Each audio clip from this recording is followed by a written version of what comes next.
दो सफेद शेर बेटे का प्यार और माँ। जंगल में शेरनी को वीरू और शेरू नाम के दो सफेद बेटे थे। शेरू सबसे बड़ा था, जो बहुत ही समझदार और सबकी मदद करने वाला था। तो छोटा वीरू हर वक्त अपनी मनमानी करते रहता था। जब देखो तब शिकार करके जानवरों को सताता था। उसके इस स्वभाव से शेरनी बहुत ही परेशान थी। सबके मुंह से शेरू की तारीफें सुनकर वीरू बहुत ही गुस्से में आता था। इस शेरू ने तो मेरे नाक में दम करके रखा है। जो देखो वो शेरू के ही गुणगान गाते रहते हैं।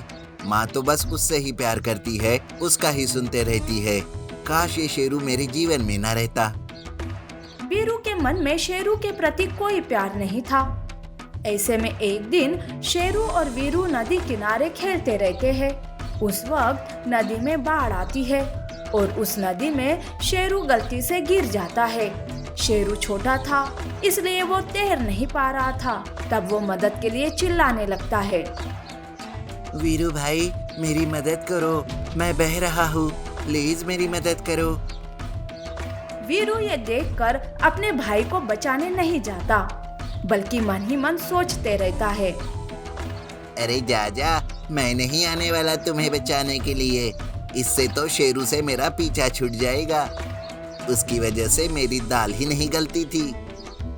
वीरू के आंखों के सामने शेरू बहकर दूर चला जाता। उधर वीरू शेरनी के पास आता है और दुखी होकर रोते हुए कहता है, माँ, शेरू नहीं रहा माँ, वो बाढ़ में बहकर डूबकर मर गया माँ। शेरनी ये सुनकर रोने लगती है, पर वीरू तो मन में बहुत ही खुश था। शेरू बहते बहते दूसरे जंगल चला गया कि तभी अचानक से उसके सामने एक बड़ी सी लकड़ी आती है। शेरू उस लकड़ी को पकड़ लेता है। दरअसल शेरू को बहते हुए उस जंगल की गाय देख लेती है। उसी ने उस लकड़ी को पानी में डाला था। गाय अपने मुंह से उस लकड़ी को खींचती है और शेरू को पानी के बाहर निकाल लेती है।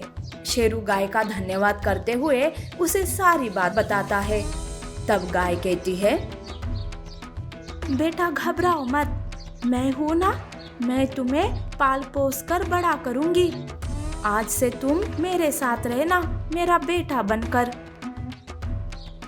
इस तरह से शेरू गाय के साथ बड़ा होता है, तो वीरू उधर शेरनी के साथ। कुछ सालों बाद वो दोनों बड़े शेर बन जाते हैं।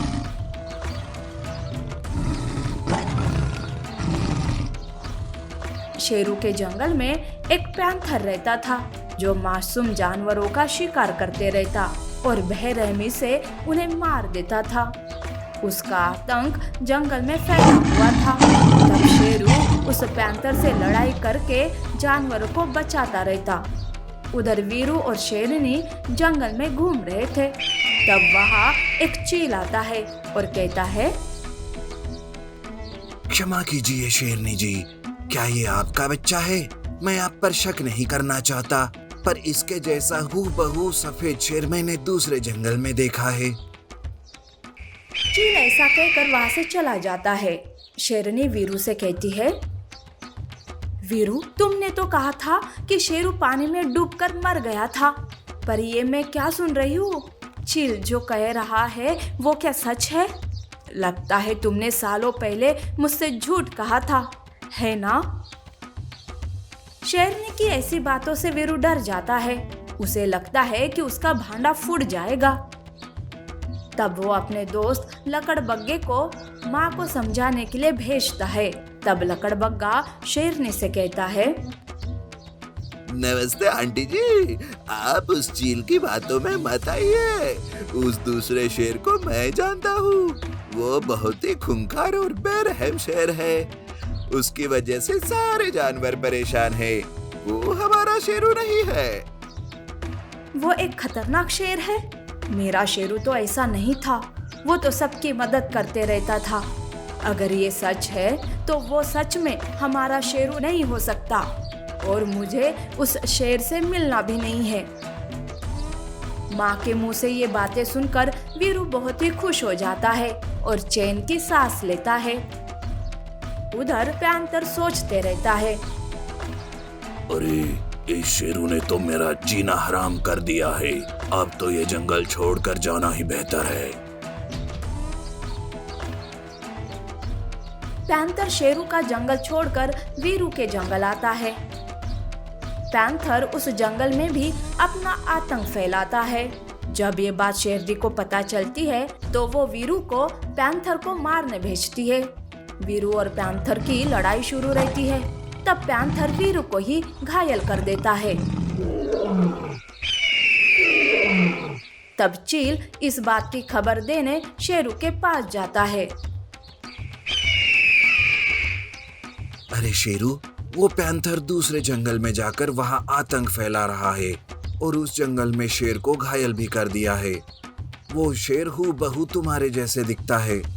तुम जल्दी से उस शेर को बचाओ। शेरू दौड़ते हुए उस जंगल आता है।